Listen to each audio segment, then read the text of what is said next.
I became an inventor by accident. I was out of the Air Force in 1956. No, that's not true. I went in 1956. Came out in 1959, was working at the University of Washington, and I came up with an idea from reading a magazine article for a new kind of a phonograph tone arm. Now that was before cassette tapes, CDs, DVDs, any of the cool stuff we've got now.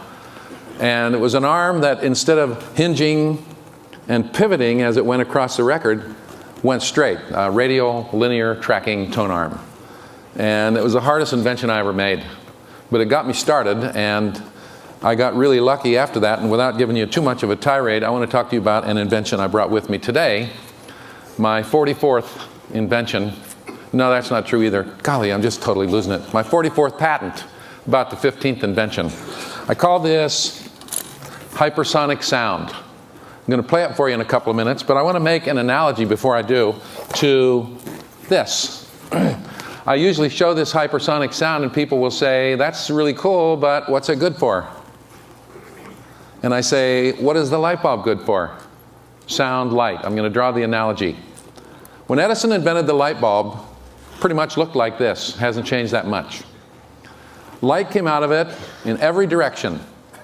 Before the light bulb was invented, people had figured out how to put a reflector behind it, focus it a little bit, put lenses in front of it, focus it a little bit better.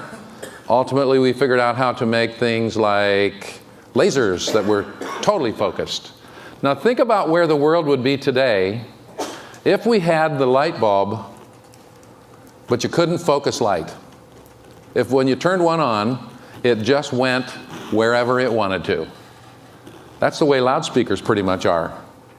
You turn on a loudspeaker, and after almost 80 years of having those gadgets, the sound just kind of goes where it wants.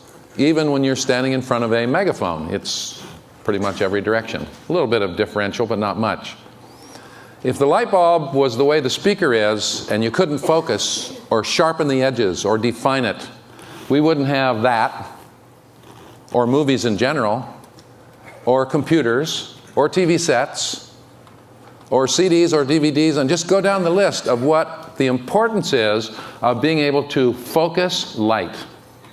Now, after almost 80 years of having sound, I thought it was about time we figure out a way to put sound where you want to. I have a couple of units. That guy there was made for a demo I did yesterday, early in the day, for a big car maker in Detroit who wants to put them in a car, small version, over your head, so that you can actually get binaural sound in a car. What if I could aim sound the way I aim light? I got this waterfall I recorded in my backyard. Now, you're not going to hear a thing unless it hits you. Maybe if I hit the sidewall, it bounces around the room. The sound is being made right next to your ears. Is that cool?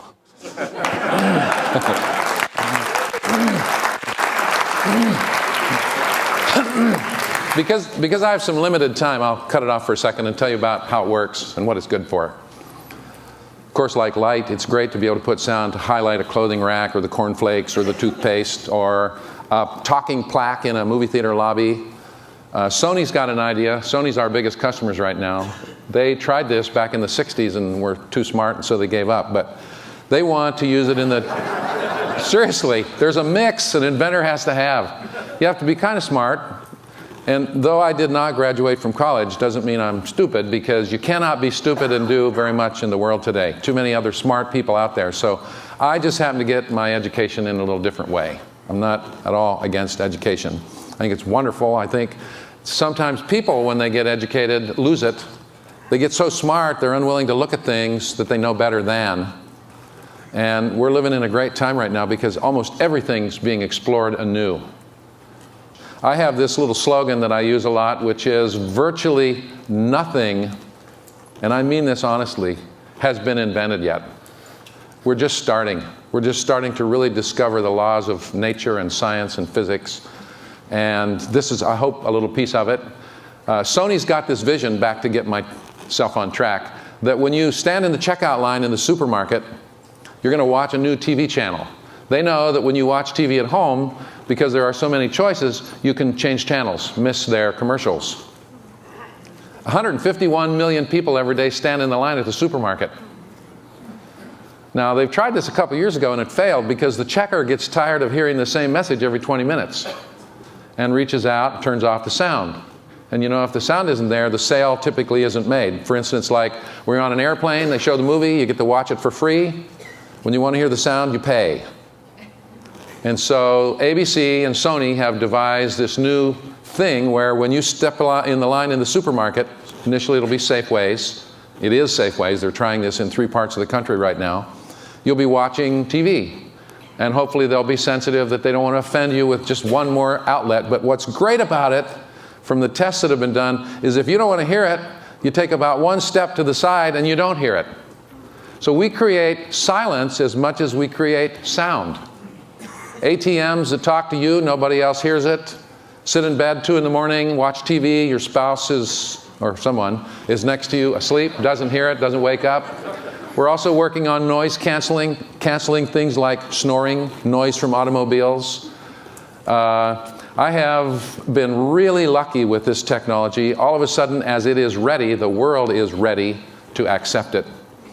They have literally beat a path to our door. We've been selling it since about last September, October, and it's been immensely gratifying. If you're interested in what it costs, I'm not selling them today, but this unit with the electronics and everything, if you buy one, is around $1,000. We expect by this time next year it'll be hundreds, a few $100 to buy it. It's not any more pricey than regular electronics. Now, when I played it for you, you didn't hear the thunderous bass. This unit that I played goes from about 200 hertz to above the range of hearing. It's actually emitting ultrasound, low-level ultrasound that's about 100,000 vibrations per second. And the sound that you're hearing, unlike a regular speaker on which all the sound is made on the face, is made out in front of it in the air. The air is not linear, as we've always been taught. You turn up the volume just a little bit, I'm talking about a little over 80 decibels, and all of a sudden the air begins to corrupt signals you propagate. Here's why. The speed of sound is not a constant. It's fairly slow. It changes with temperature and with barometric pressure. Now imagine, if you will, without getting too technical, I'm making a little sine wave here in the air. Well, if I turn up the amplitude too much, I'm having an effect on the pressure, which means during the making of that sine wave, the speed at which it is propagating is shifting.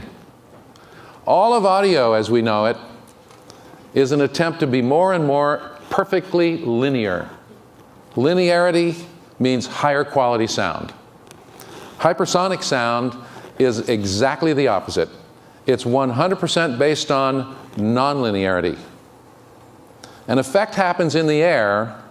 It's a corrupting effect of the sound, the ultrasound in this case, that's emitted. But it's so predictable that you can produce very precise audio out of that effect. Now, the question is, where is the sound made? Instead of being made on the face of the cone, it's made at literally billions of little independent points along this narrow column in the air. And so when I aim it towards you, what you hear is made right next to your ears. I said we can shorten the column. We can spread it out to cover the couch. I can put it so that one ear hears one speaker, the other ear hears the other. That's true binaural sound. When you listen to stereo in your home system, both ears hear both speakers. Turn on the left speaker sometime and notice you're hearing it also in your right ear. So the stage is more restricted, the sound stage that's supposed to spread out in front of you. Because the sound is made in the air along this column, it does not follow the inverse square law, which says it drops off about 2/3 every time you double the distance. 6 dB every time you go from 1 meter, for instance, to 2 meters. That means you go to a rock concert or a symphony, and the guy in the front row gets the same level as the guy in the back row now, all of a sudden. Isn't that terrific? So we've been, as I say, very successful, very lucky in having companies catch the vision of this, from car makers who want to put a stereo system in the front for the kids, a separate system in the back. Oh, no, the kids aren't driving today. I was seeing if you were listening. Actually, I haven't had breakfast yet. A stereo system in the front for mom and dad, and maybe there's a little DVD player in the back for the kids, and the parents don't want to be bothered with that, or their rap music or whatever. So again, this idea of being able to put sound anywhere you want to is really starting to catch on. It also works for transmitting and communicating data. It also works 5 times better underwater. We've got the military had just deployed some of these into Iraq, where you can put fake troop movements a quarter of a mile away on a hillside. Or you can whisper in the ear of a supposed terrorist some biblical verse. I'm serious. And they have these infrared devices that can look at their countenance and see a fraction of a degree Kelvin in temperature shift from 100 yards away when they play this thing. And so another way of hopefully determining who's friendly and who isn't. We make a version of this which puts out 155 decibels. Pain is 120. So it allows you to go nearly a mile away and communicate with people, and there can be a public beach just off to the side and they don't even know it's turned on. We sell those to the military presently for about $70,000, and they're buying them as fast as we can make them. We put it on a turret with a camera so that when they shoot at you, you're over there and it's there. I have a bunch of other inventions. I invented a plasma antenna to shift gears. Looked up in the ceiling of my office one day. I was working on a ground-penetrating radar project, and my physicist CEO came in and said, we have a real problem. We're using very short wavelengths. We got a problem with the antenna ringing. When you run very short wavelengths like a tuning fork, the antenna resonates, and there's more energy coming out of the antenna than there is the backscatter from the ground that we're trying to analyze, taking too much processing. I says, why don't we make an antenna that only exists when you want it? Turn it on, turn it off. That's a fluorescent tube. Refined. I just sold that for $1.5 million cash. I took it back to the Pentagon after it got declassified when the patent issued, and told the people back there about it, and they laughed, and then I took them back a demo and they bought. Any of you ever wore a Jabra headphone, the little cell headphones? That's my invention. I sold that for $7 million. Big mistake. It just sold for $80 million 2 years ago. I actually drew that up on a little crummy Mac computer in my attic at my house. And one of the many designs which they have now is still the same design I drew way back when. So I've been really lucky as an inventor. I'm the happiest guy you're ever going to meet. And my dad died before he realized anybody in the family would maybe hopefully make something out of themselves. You've been a great audience. I know I've jumped all over the place. I usually figure out what my talk is when I get up in front of a group. Let me give you in the last minute one more quick demo of this guy. For those of you that haven't heard it. Never tell if it's on. If you haven't heard it, raise your hand. Getting it? Over there. Get the cameraman. Yeah, there you go. I've got a Coke can opening that's right in your head that's really cool. Thank you once again. Appreciate it very much.